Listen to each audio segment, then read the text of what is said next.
Unfortunately, these are dramatic times. Europe might very well be on its way to destruction. The Europe you know from a tourist point of view, of the Europe you know from the stories of your parents, of friends, of families, is on the verge of collapsing.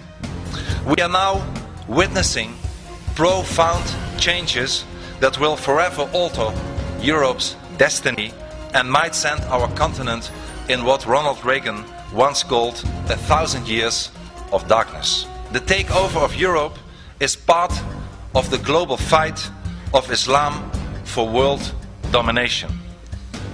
Islam is a political ideology. Islam's heart lies at the Quran, and the Quran is a book that calls for hatred, that calls for violence, that calls for murder, that calls for war, that calls for submission. And the Quran asks and orders Muslims to kill non-Muslims. The Quran describes Jews as monkeys and pigs. تعرفي اليهود؟ بتحبيهم؟ لا ما بتحبيهمش ليه؟ كده عشان هم ايه؟ هم قردة وخنازير. عشان هم قردة وخنازير؟ مين قال عليهم كده؟ ربنا. قال عليهم فين؟ القرآن. قال عليهم في القرآن كده.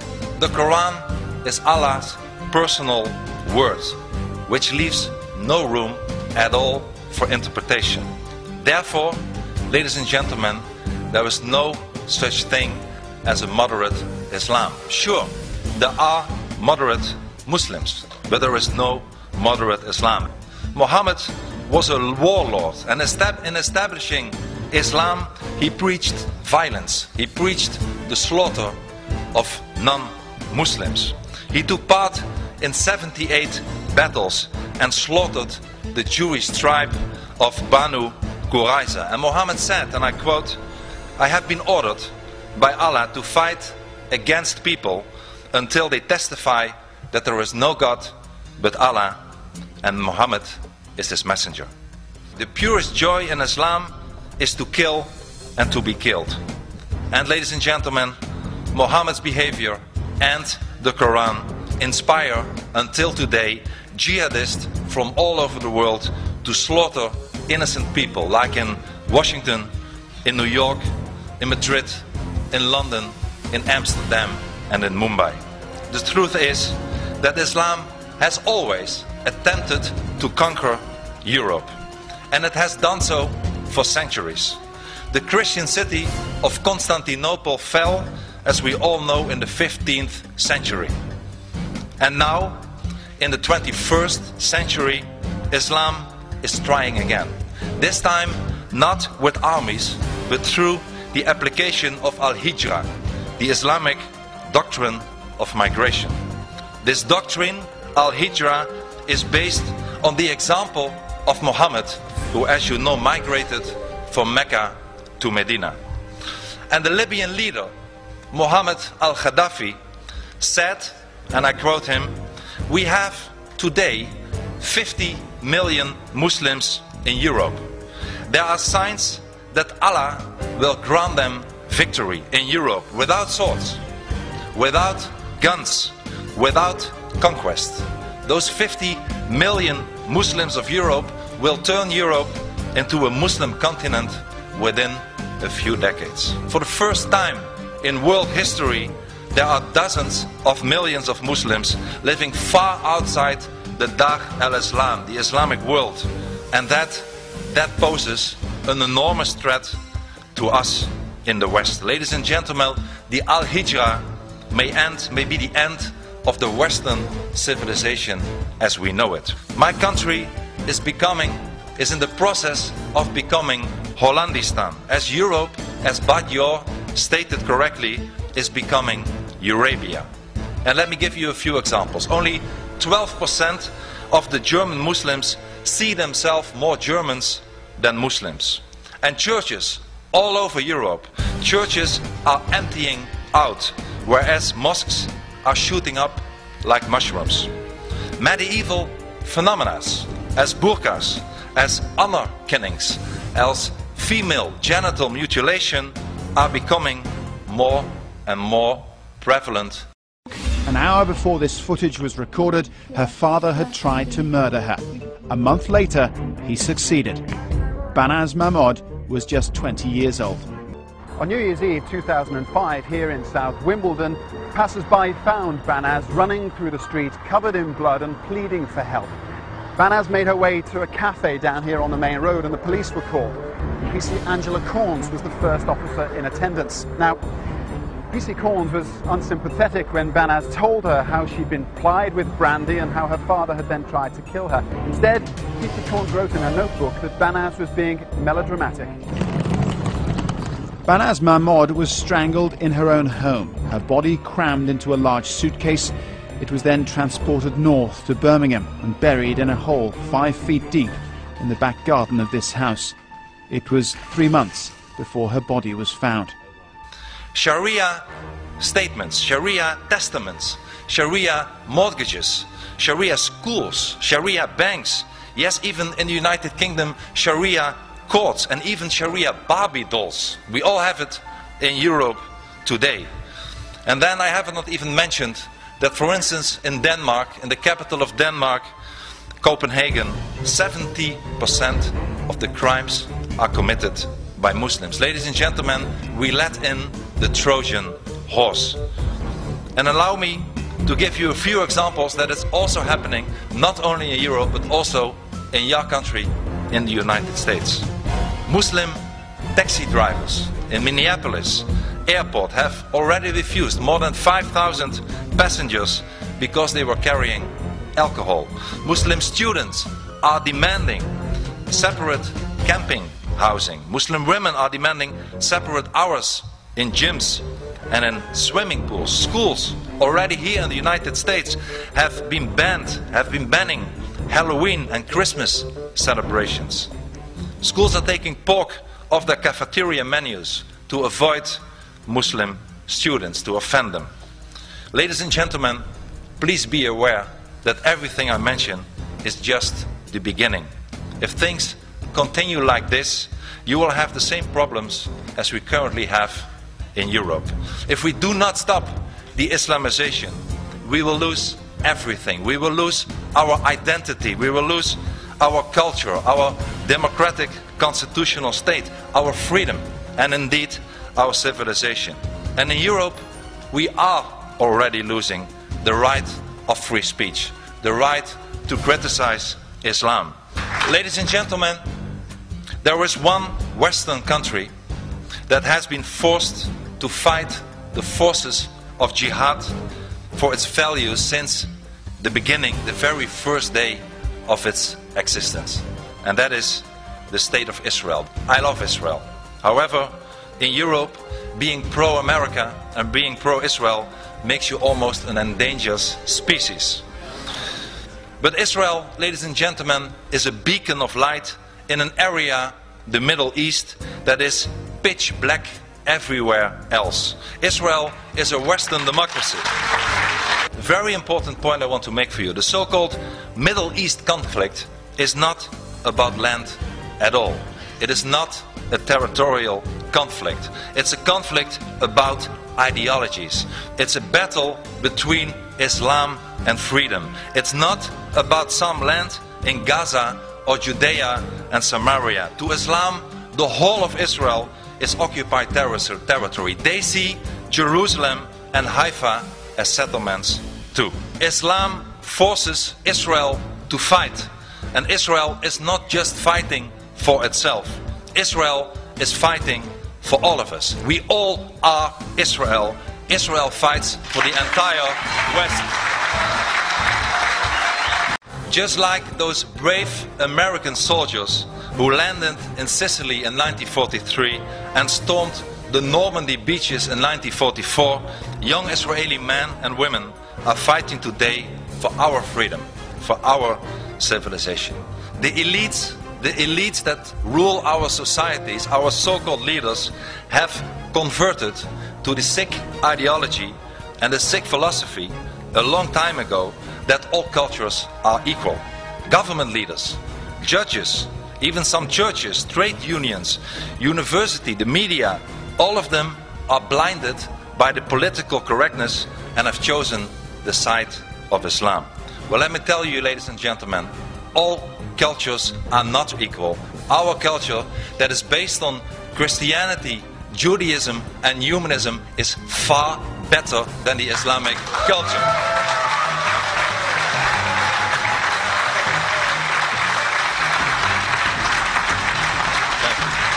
And many politicians seem to believe that their job is not to defend democracy and freedom, but to help to make the transition into Sharia law as smooth as possible. Ladies and gentlemen, I am often asked whether I have any answers to the problems and what those might be. Well, let me tell you, I certainly have the answers, even though many people in Europe don't like them, at least from the political elite. Let me tell you and mention a few of them. Things that we have to do to stop the Islamization of the West. The first thing, indeed, is to stop the cultural relativism. I believe we need in all our constitution, we need an article that lays down that we have one dominant culture that is based on Judaism, Christianity and humanism. Second, we have to stop pretending that Islam is a religion. Islam is not a religion. Islam is a totalitarian ideology. Islam wants to rule every aspect of society and every part of any person's life. Therefore, Islam should not be compared with other religions like Christianity or Judaism or Buddhism, but Islam should be compared with other totalitarian ideologies like communism or fascism.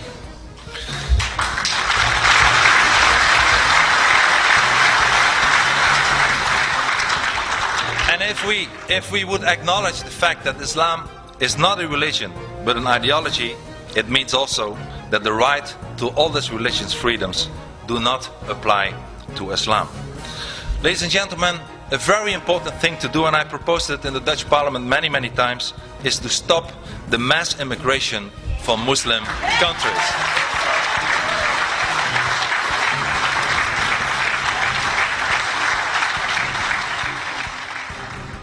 And in order to preserve our own values, our own identity and our own culture, not one person from Muslim countries should be allowed to emigrate to our societies anymore.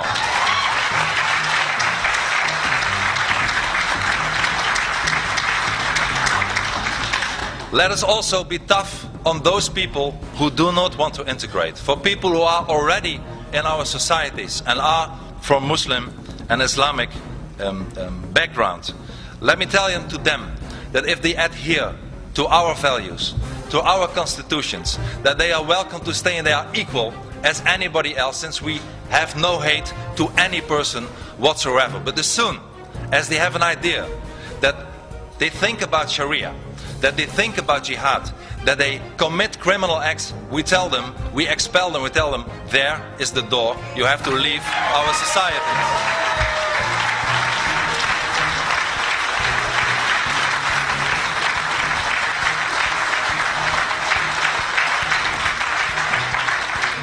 And I also believe that every member of a non-Western country that wants to come or already is in our societies should sign a legally binding contract of assimilation and pledge of allegiance to our societies.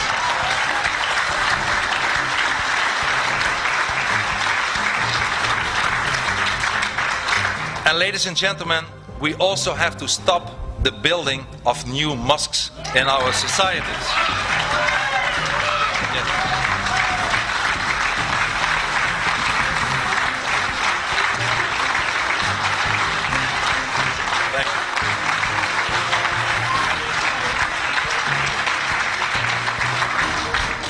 And I believe we should not allow one brick for one mosque to be built in our Western society as long as no churches or no synagogues are being allowed in countries like Saudi Arabia.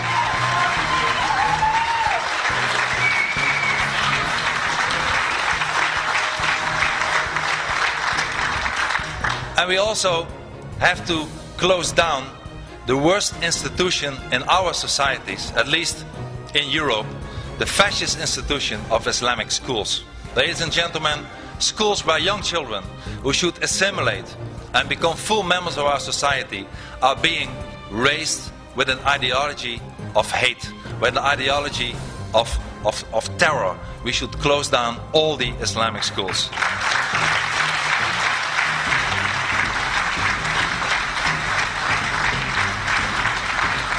And as a last example, and maybe one of the most important examples, I think we have to get rid of our current weak leaders. We have no leaders anymore.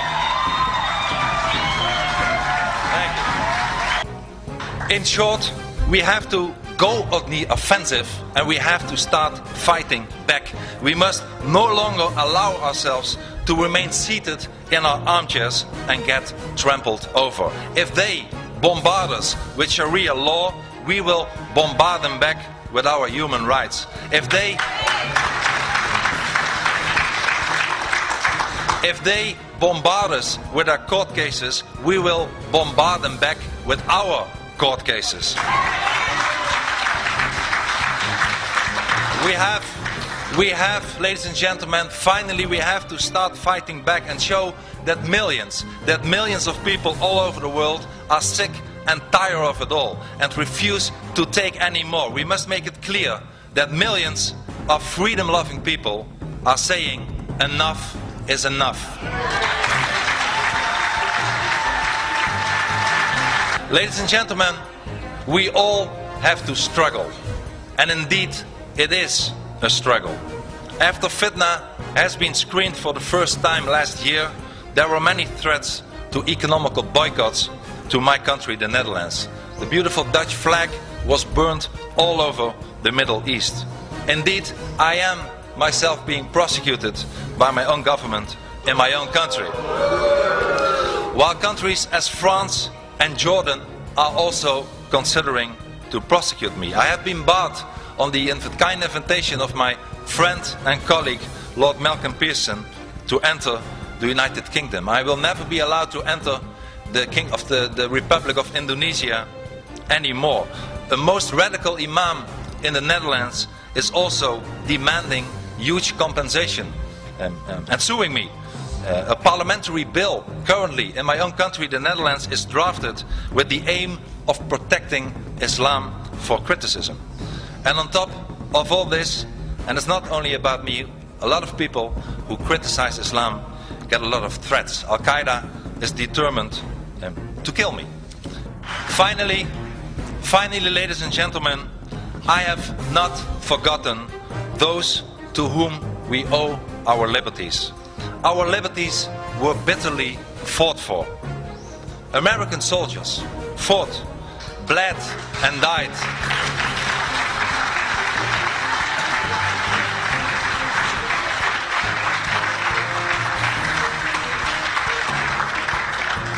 American soldiers fought, bled and died for European freedom.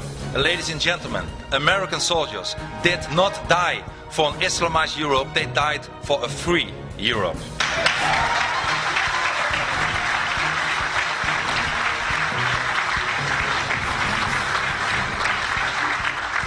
Everything that we stand for has to be defended with all our might, our identity, our culture, our values, our democracy, our freedom, our civilization.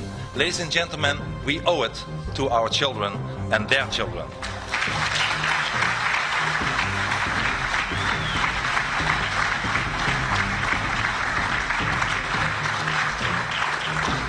We will never give in. We will never give up. We will never surrender. Thank you very much. Thank you.